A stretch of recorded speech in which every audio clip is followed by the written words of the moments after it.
Good afternoon, dear speakers, Lubna and Keith. Good afternoon, dear viewers. It's such a pleasure to see you here today.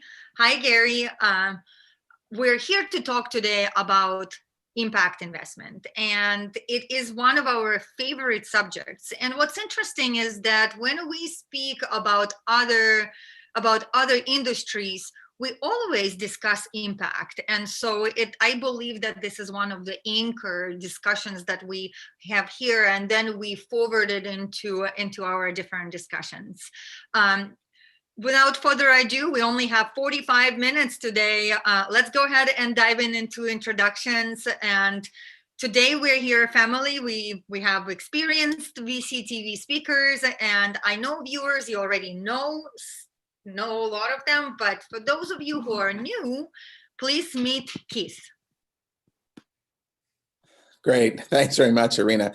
Good to be back here. I'm a regular, so a lot of people hear my background, but briefly, I've been in impact and clean tech investing for 20 years. Before that, as an entrepreneur, I started on the corporate side with Mitsubishi Corporation and then BASF, and then the last 10 years doing straight VC. I am also the chairman of the Foresight Clean Tech Accelerator Center, the largest clean tech focused accelerator in Canada. And I've started a new private equity venture capital hybrid called Upper Stage Ventures.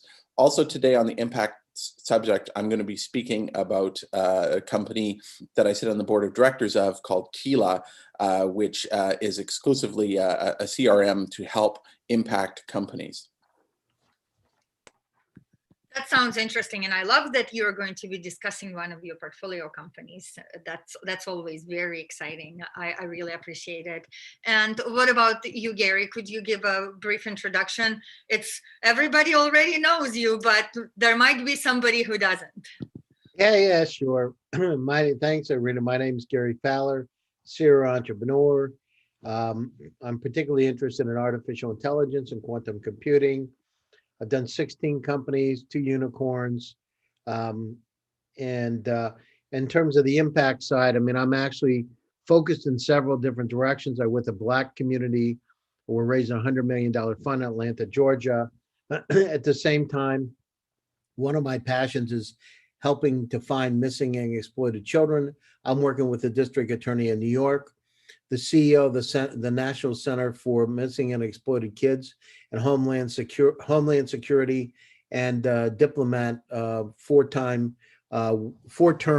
White House National Security Council member. And so I'm actually using my artificial intelligence to be able to help find kids using facial recognition. So it's about 460,000 kids per year in the United States alone are missing and are exploited. 45 were recently found in Ohio, another 25 in the Carolinas. Next week, actually, I'm on that panel, sponsored by Intel, by the way. So I'm chairing the panel to be able to make a little dent in the universe to help find those kids. That's amazing. I mean, it's so great. And I love that technology allows us to do that, to facilitate that. We really can make our world a better place through technology. Thank you so much for that.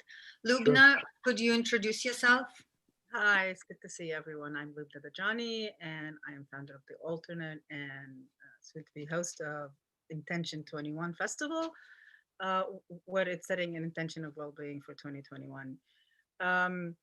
Our interest has always been at Alternate in regeneration and applying technology and science to the betterment of the human experience and at a planetary level. So we look at, in terms of investments, we're looking at regenerative projects that have an impact on the individual, the community, and as therefore society at large. So it's grassroots regeneration projects. From housing to utilities, infrastructure, education, and for total enablement. Good to be here.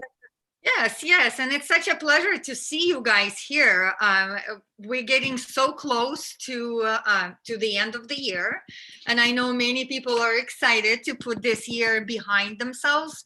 But I really think that we have a great opportunity to finish this year in a big way and really push forward and prepare ourselves for even greater things to come in 2021. With that being said, I would like to see if you guys would have an advice for those for the companies that are raising funding in impact right now. What kind of steps they can do in the short time that this year is here, or should they just kind of bottle up, go enjoy the Christmas holidays, and move on with their fundraising and the work in beginning January. So if there is time left, what steps can they take to make those steps very productive? Gary, would you answer that?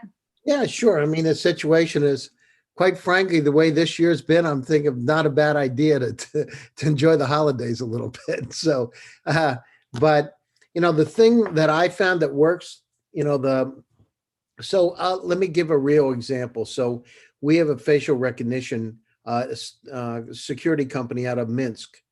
And of course, with all the challenges today, people talking about the issues with race and bias and those kind of things, we had to find a way to be able to do things differently and how we could truly make an impact. So we look for places where people need help, right, and get their support. And it's really difficult for companies. It's really hard when you take facial recognition, for instance, into a company today. But if you come in with the idea of doing something right because that's your passion, it changes everything. People open up their arms for you. So find out where there's an opportunity and there's not the resistance, and use that to be able to drive it forward and get the support. So I suggest that. I mean, the other thing is, if you can show that as a startup that you're able, that the investors are still going to be able to put money in their pocket, right? Albeit you're doing something the right way, but it's the same thing. It's a successful business model. That's really interesting, right? Because you're making your dent in the universe, and at the same time, it's a win-win. So I really like those kind of combinations. And so, if I look at where we want to make an impact today with artificial intelligence, it's, how can we make the world a better place? And you and I have been on a lot of panels talking about, clean tech and all the challenges we have, and global warming, and space is a final frontier, and it's all coming together as one. I mean, this is one. It's a problem that technology can help us solve, and we need to do it now. We can't wait any longer. There is no more time to wait. These challenges are upon us. We have technology that can help assist us in a very intelligent way, and we need to use it. So startups that are out there, I mean, and I've already been in Nigeria this morning speaking, Russia speaking, Europe speaking, Slovakia, all over. So get out there and get shit done. Go do it. Don't talk about it. Go do it. Yeah, do it. Show your heart and business model, and do it, and take the steps. That's such a great advice, and I do echo what he's saying, that in some way it would be nice to take time off. But look at us, guys. We're not taking winter holidays. It's good. It's like family time for the holidays. I love it. I don't get to see. It's great to see you every day. I love seeing it. And Keith, Lubna, Maria. The only thing we're missing is Kyle. I know. And he asked me to step in for him. And it's like, I always say, yes, of course, it's always my honor. So Keith, I would love to ask you about your CRM system. You said that, can you explain more what does it have to do with impact? Sure, absolutely. So Keela, that's Keela, is a company based here in Vancouver. But what they're doing that is unique from other CRMs is that they're specifically focused on charities and nonprofits in the SME sort of range, which is the vast majority of those groups that are not served by any of the existing software solutions on the market. Salesforce, et cetera, are just inappropriate for groups that are focused on charity or not-profit if they have tax regulation or advantages they can take advantage take advantage of. CRMs, existing CRM systems, are not serving them, and yet the only ones that were geared towards that market were geared at the huge, enormous charities like the Heart and Stroke Foundation and things like that. Really inappropriate for the 90% of charities and not-for-profits that are out there. I mean, these groups are doing great work, and they're struggling largely with using Excel and things like that to keep track of things. Kila, the founder, Najid Qassam, he did some work with the Obama administration in the charity and not-for-profit space, and he saw these pains that were existing there, and he got the idea. He's like, why isn't there a CRM that solves the needs for these customers? There's an awful lot of them. I'm hearing the same complaints over and over and over again. And so he put together a company using a programming team in Nepal, of all places, just some genius programmers there to put together the version 1 of Kila, which did really well. And now we're into version 2.0 with many iterations in between, and we're growing rapidly. And in this COVID year, we've seen really good adoption, very, very low churn. People really need a solution like this. And what I'm really interested to see, and what I've been pushing for, is there a way that we can see the impact that is generated by all of these charities that our software is supporting? Because I would love to see that, to know that we're just a little piece of this huge, huge impact that is enabled by the tools we're producing.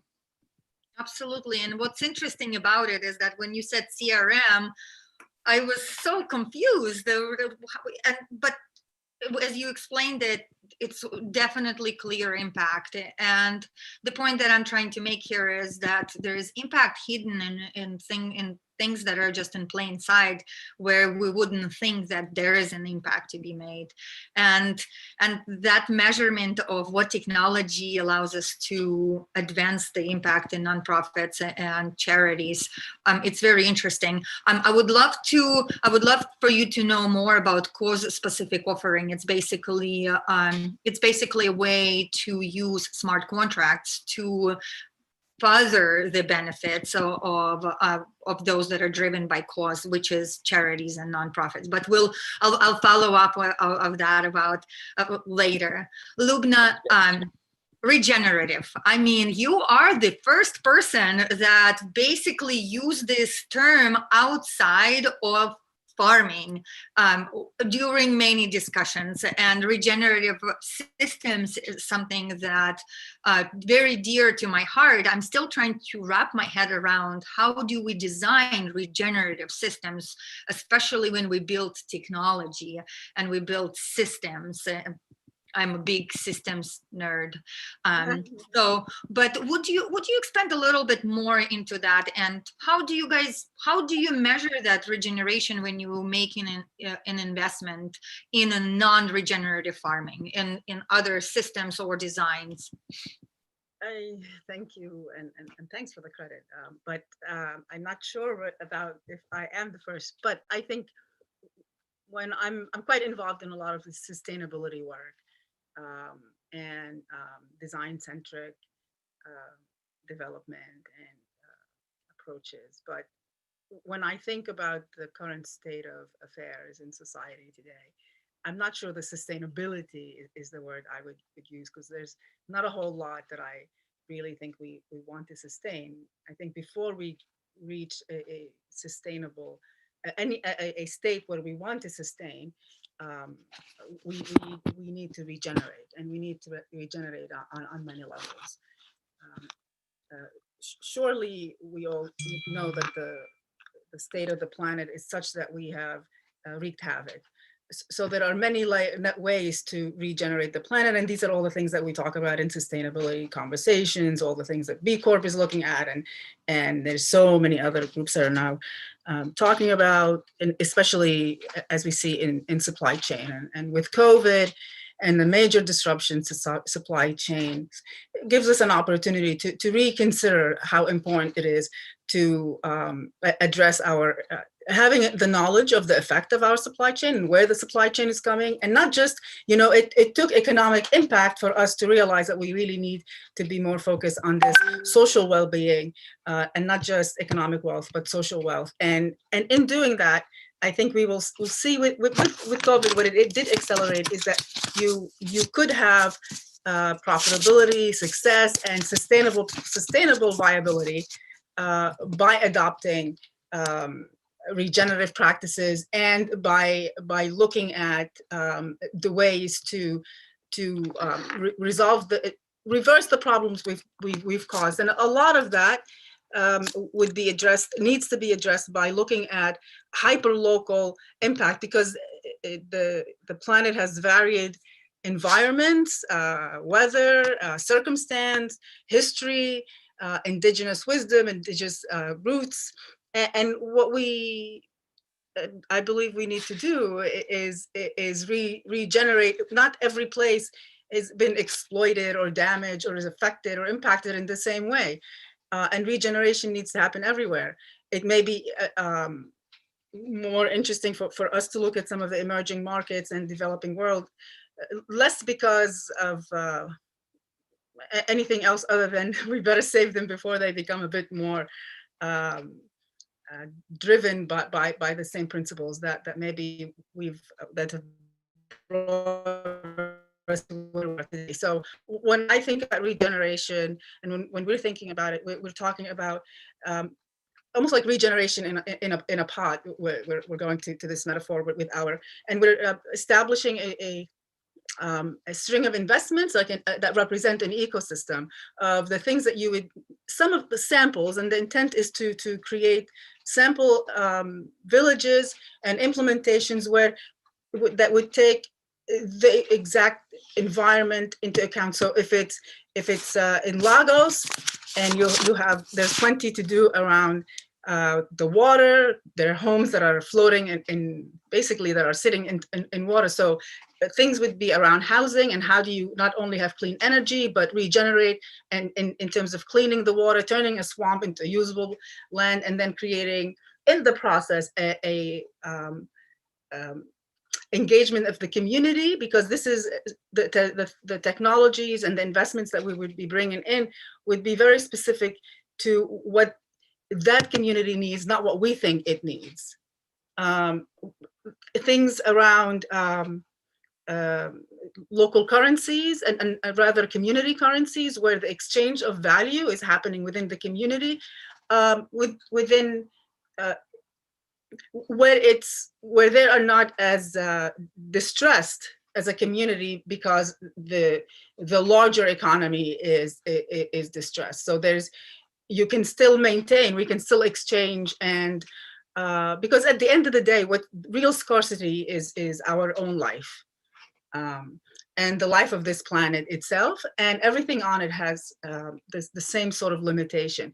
So, and what we need to move is, I'm not saying we need to extend the life of this planet forever, because we know it's finite, but what we need to do is optimize what we have with it.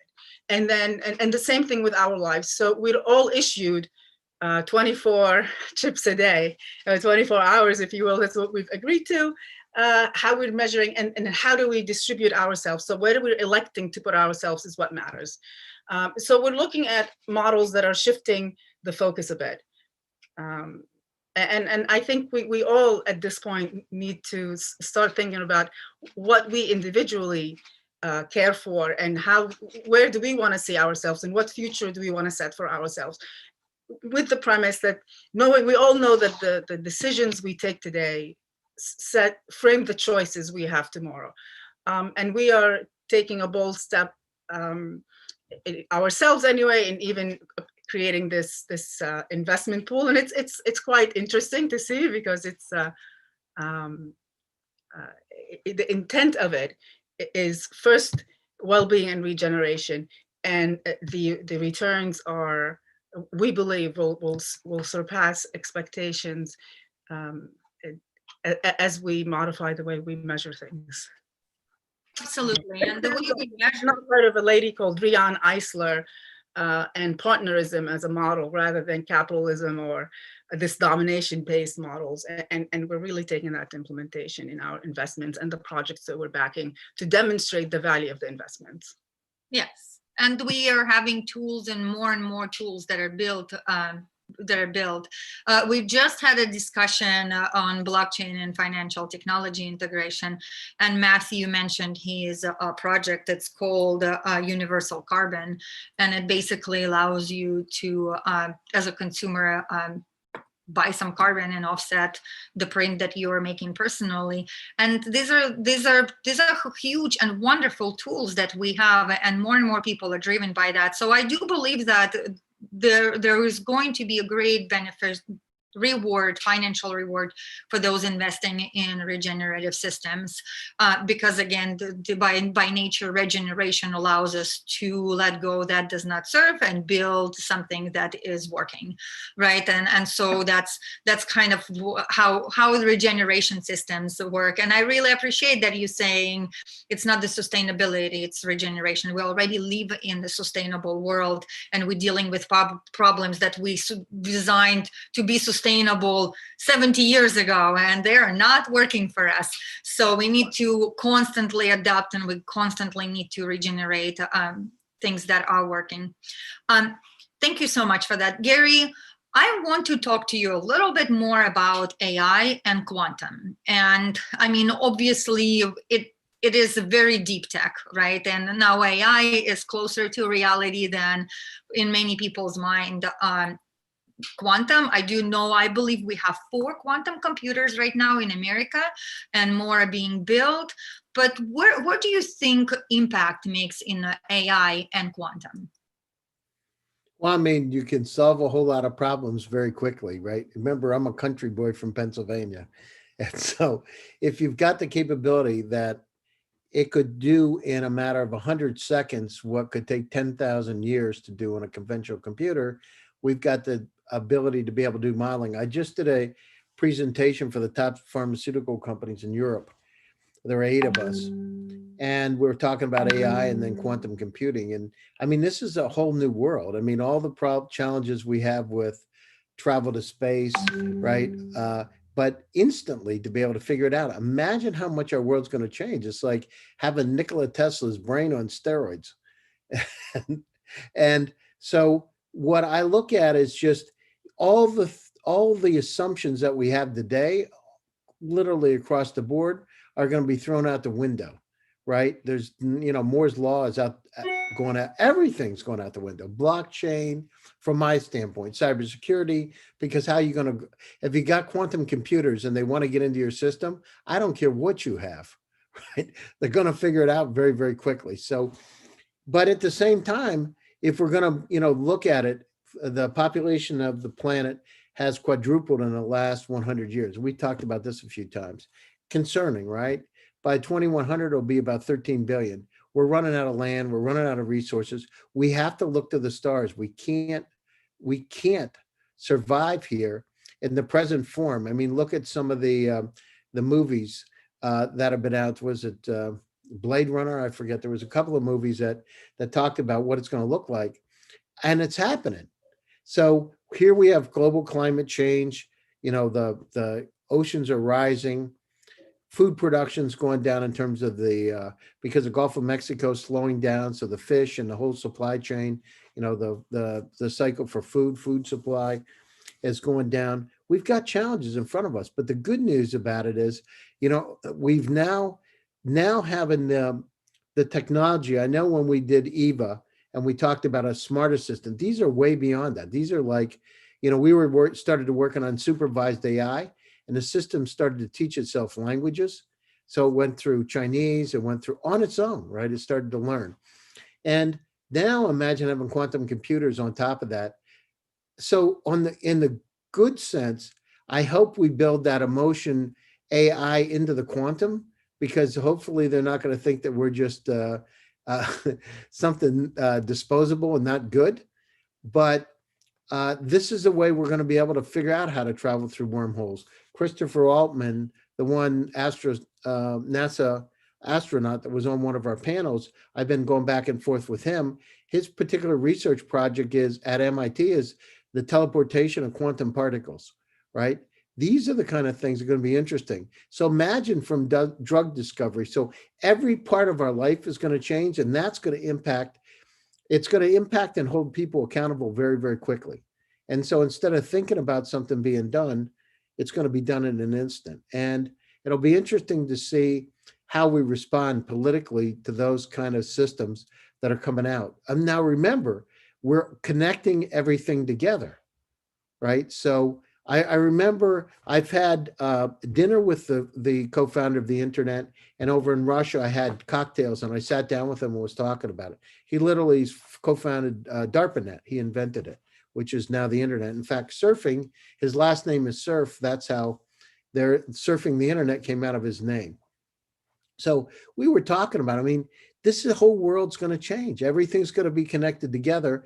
And these super systems are going to be out there to be able to help us live longer, live better, and take care of us. It'll be interesting to see what happens. So in terms of impact, I mean, and this isn't going to happen for a few years. It started though, but the kind of things that we're doing is I'm building $100 million fund that's for Black entrepreneurs in Atlanta, Georgia. You know what I'm doing with the missing and exploited children. It's like, let's take the technology. I remember I was a clinical psychologist, and I was a humanistic clinical psychologist looking at the good side, the positive stuff.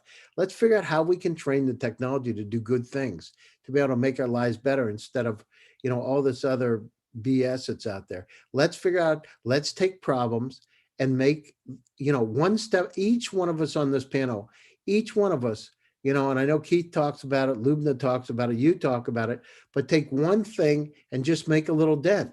I mean, it's like here we did it, missing and exploited kids. I mean, this doesn't take I'm a country boy. It's like, okay, there's kids that are missing. We have facial recognition. We're the best in the United States at it. Why don't we marry it together? What if we put it in a Walmart or a Target on their cameras inside and not looked about race, but figure out how we can find kids? Wouldn't that be interesting? This is like simple stuff. It's not like you make a couple of phone calls, call your friends, set it up. Of course, it's some work, but you can do it.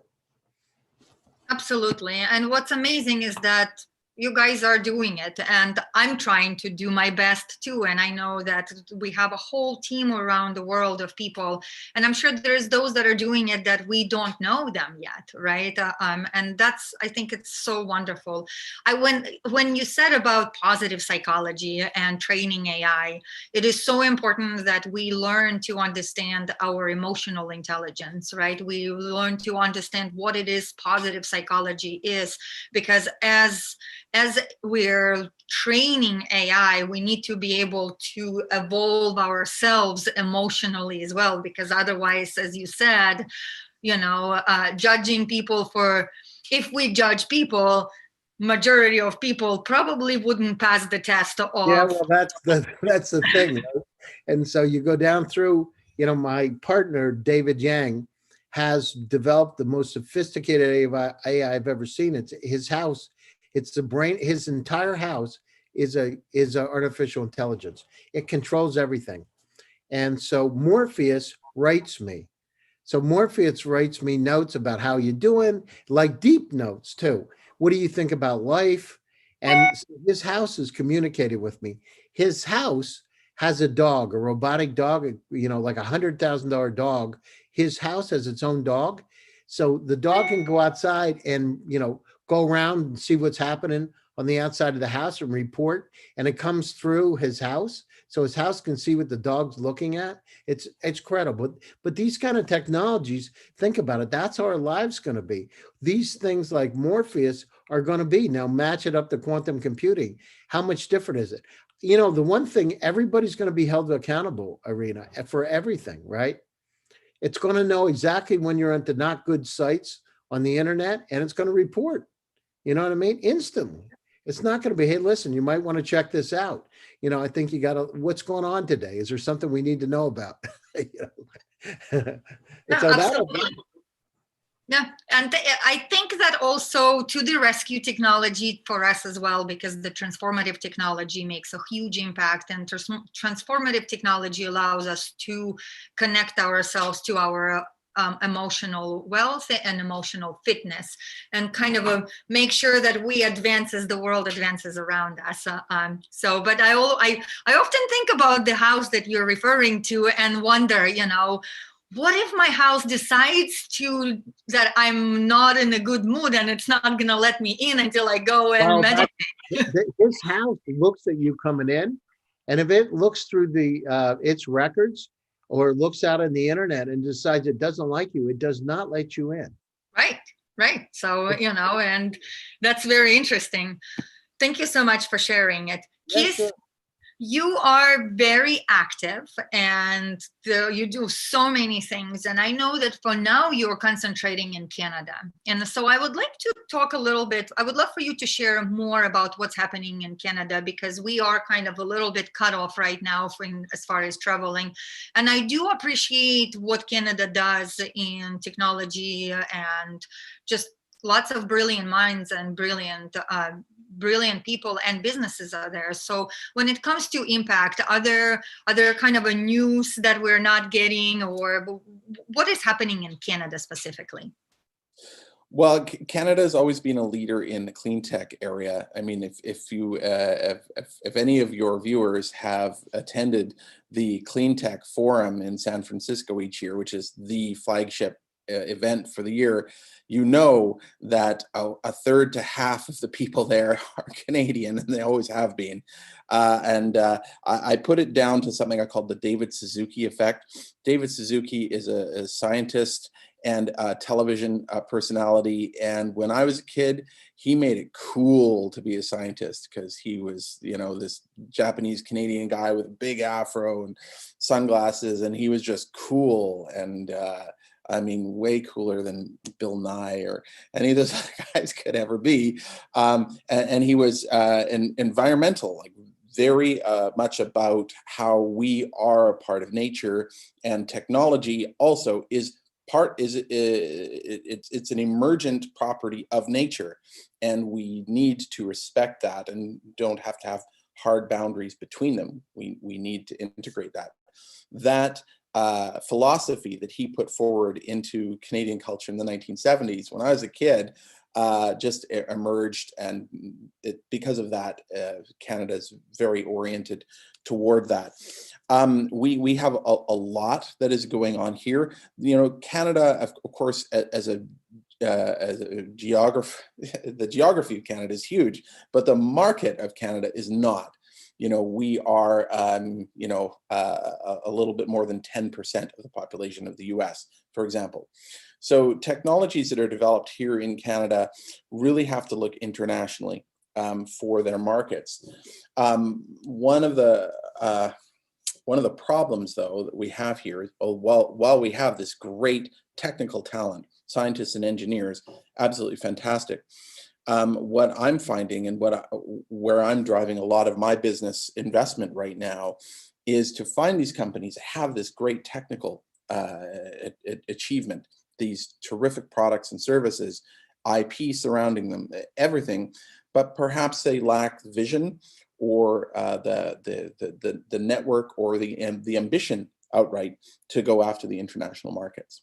And that's where with my international experience and my partners and my network, that I'm looking, I can take those things and I can leverage them worldwide.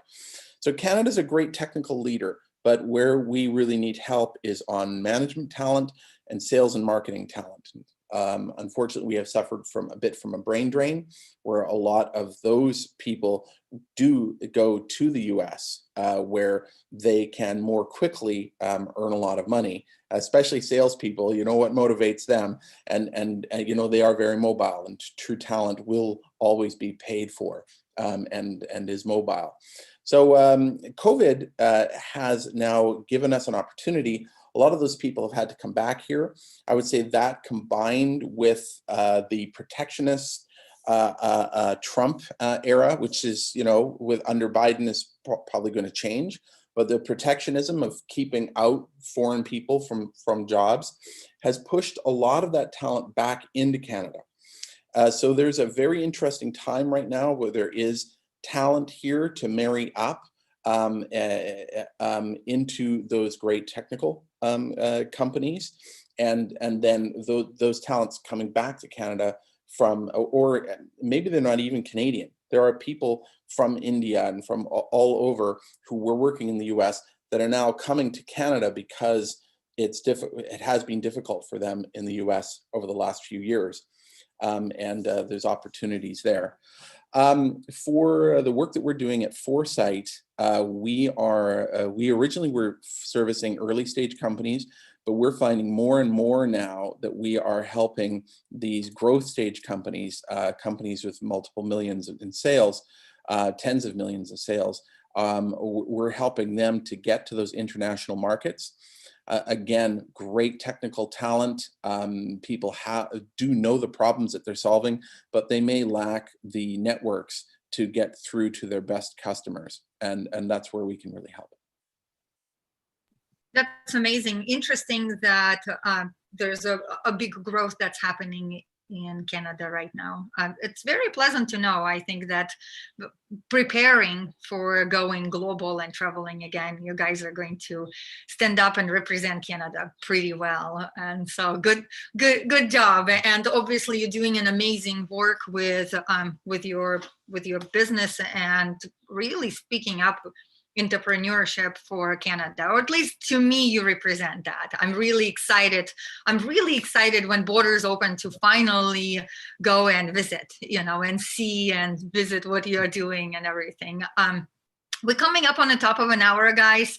So I would love for you to do the closing thoughts, and also if you could mention what brings you back to VCTV and what is the motivation for you, and of course, what's the best way to find you. Keith, since I already had you, would you lunch up with that? Sure, that's fantastic.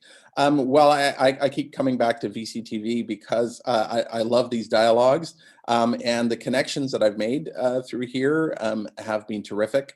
The best way to contact me is through LinkedIn. Just look up my name, or you can follow me on Twitter at Keith A. Gillard. My new firm is upperstage.ventures, but there's not much to see there.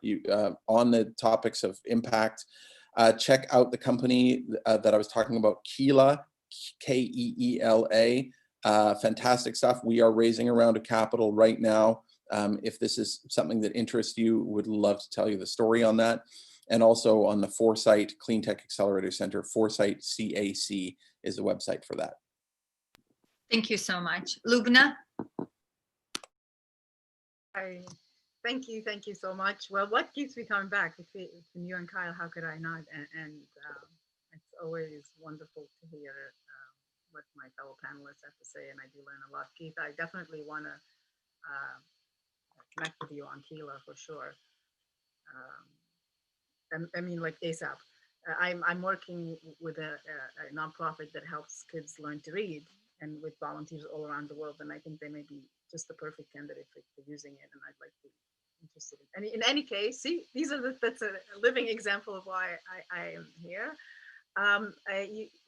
Anybody who's interested in working with us in terms of they have an innovation that applies for a smart city or a regenerative, or I like to think of them less as smart and more as empathic and healing cities or villages or communities, and you have a technology or idea, please let us know. We're structuring some investments right now.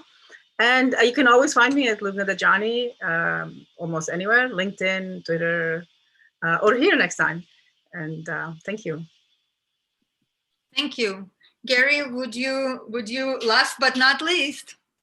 Yay, Sonia. Yeah, sure. You can get me on LinkedIn, Gary Fowler. You can get me on Twitter. I mean, you name it. I've got 3 shows. I'm out there. So I'd love to hear from you. And these are incredible times. The companies that take advantage of this digital transformation have a great chance to be able to make an impact.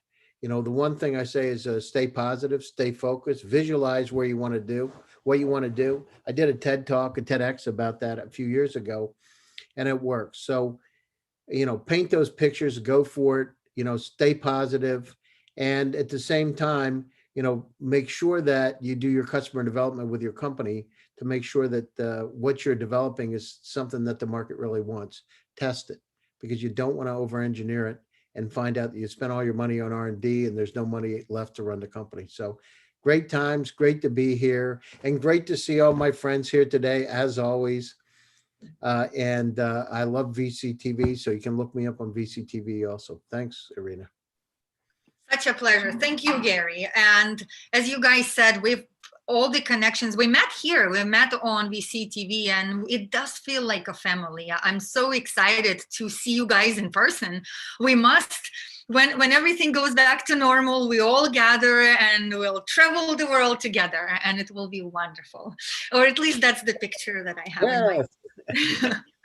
Yes, and so, I mean, what we're doing here is so important. I know that to me, besides the business support, it's an emotional support, I think, that we're creating for each other, because knowing that each one of you working on these things and doing these amazing things is inspiring. It allows me personally to wake up and say, how much greater can I be today? Because I see you guys speaking and I see you sharing the things that you are doing, it's empowering me, because if you guys can do it, we can do it together. And so I then can do it too. It's not a pushing the boundaries of the reality forward single-handedly, but together it's much easier and more fun. And so with that, entrepreneurs, take steps forward, pitch.